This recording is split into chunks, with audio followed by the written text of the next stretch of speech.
la crítica de Marx al yo, a la conciencia. Trataba de una crítica en la que no se niega la idea de yo, no se niega su existencia, puesto que tiene efectos en el mundo, pero sí se niega el hecho de que ese yo o ese alma sean originales, sean causas de sí mismos, o sean la primera evidencia que tenemos, o el primer conocimiento, el más próximo que tenemos en nuestras vidas, ¿no? El de nosotros mismos, el de algo así como una conciencia. Lo que decía Marx es que la conciencia es algo que se crea socialmente y que por tanto va a llevar ya una carga de valores morales o de cosmovisiones interesadas no tanto para ese sujeto que justamente se ha educado siendo interpelado y siendo demandado para generar esa conciencia adaptada a su sociedad, sino intereses que provienen, bueno, pues de otros poderes normalmente económicos, que tienen la capacidad para extender, ¿no?, un tipo de cosmovisión, un tipo de moral que les conviene y que los aferra a ese poder.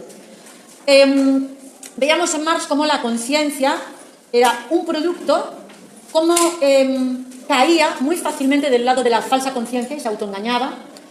Y veíamos también cómo, sin embargo, en Marx todavía hay cierta fe en que esa conciencia, aun siendo un producto social, aun siendo un producto con cierto error de fábrica, ¿no?, con una tendencia a la falsa conciencia, con una tendencia al autoengaño, con una tendencia a creer que es libre, por ejemplo, de pensar lo que quiera, en lugar de saber que está condicionada por circunstancias externas. Bueno, aun con todo ello, cree que podemos usar esa conciencia en nuestro favor, tratando de corregirla, ¿no?, tratando de que se autocorrija, ¿no?, y se dé cuenta justamente de que no es original, de que no es libre y por tanto pueda ajustar un poco sus expectativas. Veíamos también la crítica que le hacía a la idea de mundo. Decía que el mundo no es algo así como una unidad de la que nos podamos salir y que podamos ver desde el exterior, que podamos convertir en un objeto de estudio como si nosotros no perteneciéramos a ese mundo.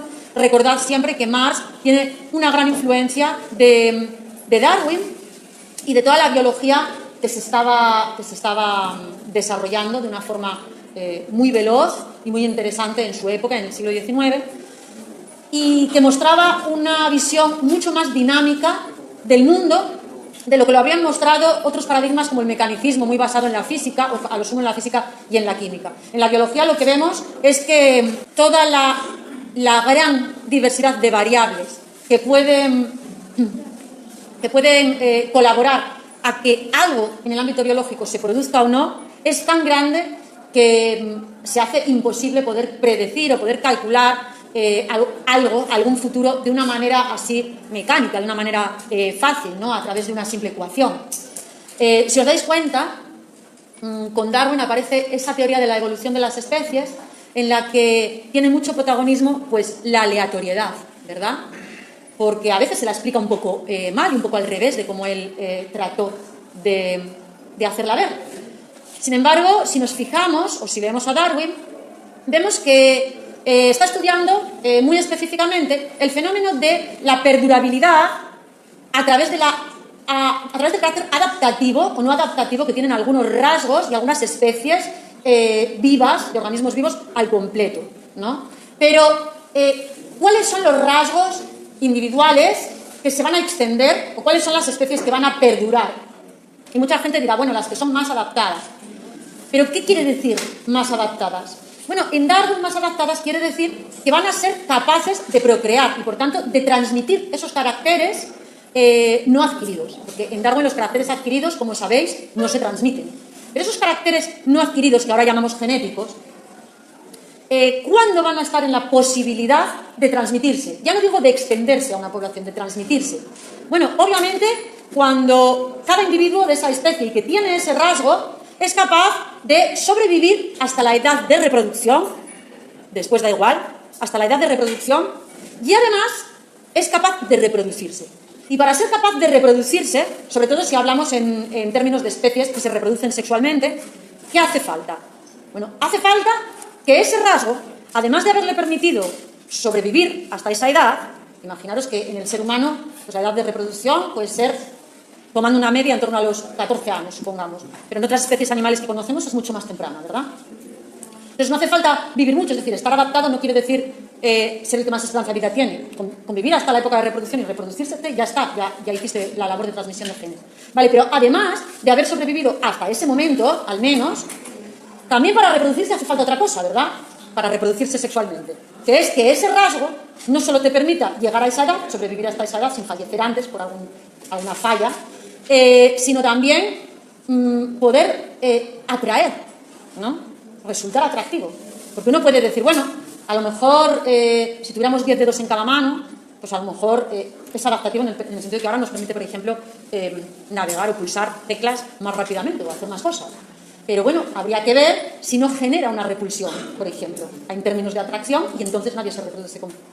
La atracción entra en juego, y a partir de que entra en juego la atracción, pues ya entran en juego un montón de cosas bien aleatorias. La atracción, y no solo la atracción por ese individuo, sino que el individuo que tiene el rasgo novedoso también responda sexualmente a esa demanda, ¿no? Que atraiga y que también sea atraído por, y que además tenga condiciones suficientes para reproducirse, para parir, para criar, etc. Entonces, a lo largo de todas esas fases o de todos esos condicionamientos, sean tantísimas variables de tipo ecosistémico, además, que no tienen que ver solo con el individuo, sino con toda una suerte de tendencias, de simbólicas, de modas, incluso lo podríamos decir así, que afectan a lo que nos gusta y a lo que no, que bueno, se hace incalculable.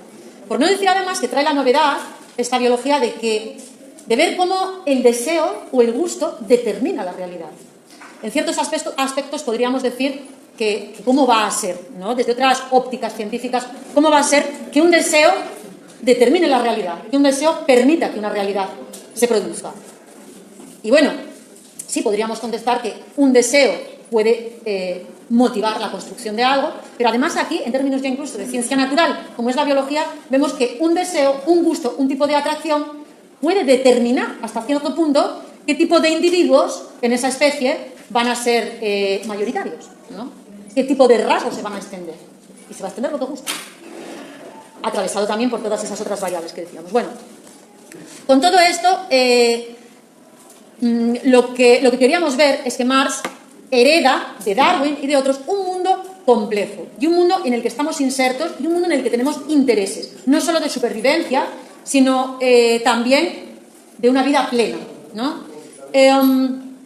Y que como además vivimos en una sociedad de clases, en una sociedad de explotación del hombre por el hombre, esos intereses van a variar de un individuo humano a otro y van a hacer o van a funcionar como filtros que se incorporan entre la mera percepción visual o la mera percepción de cualquier otro sentido y el exterior del que queremos dar cuenta. Es decir, que vamos a ver delante nuestro cosas diferentes según nuestros intereses sean unos u otros, porque vamos a atender selectivamente, ¿no?, a unos estímulos o a otros. Cada vez que atendemos preferentemente a unos estímulos o a otros, ya estamos viendo la realidad de una forma filtrada, ordenada, de una cierta manera. También hacía una crítica de la idea de Dios, sobre todo de la idea del Dios monoteísta, porque en el caso de Marx tampoco es que haga demasiada filosofía de la religión, más bien hace un poco de historia, de sociología de las religiones. Si bien él se declara ateo, él habla principalmente de un ateísmo respecto del monoteísmo.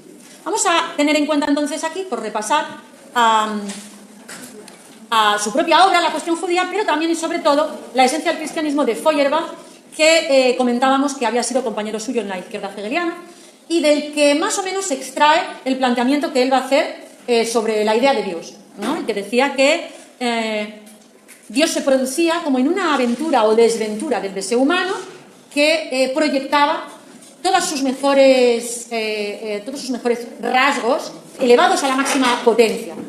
Los rasgos que el ser humano ve en sí mismo, o veía en la modernidad en sí mismo, quizá de una forma exagerada, eran un intelecto muy alto, que llevado al extremo sería una especie de omnisciencia, conocerlo todo, una capacidad creativa, una capacidad de transformación de la naturaleza y de su medio, en lugar de ser él mismo transformado por el medio, también muy elevada, quizá también exagerada, lo vean en la modernidad, y que en el extremo sería un rasgo de omnipotencia. Del mismo modo, y también a lo largo de la modernidad y de ese humanismo, de ese antropocentrismo del que hablábamos, el ser humano va a considerar que tiene una alta capacidad para discriminar los hechos a su alrededor y los acontecimientos de una manera moral, ¿no? Es decir, distinguiendo entre el bien y el mal.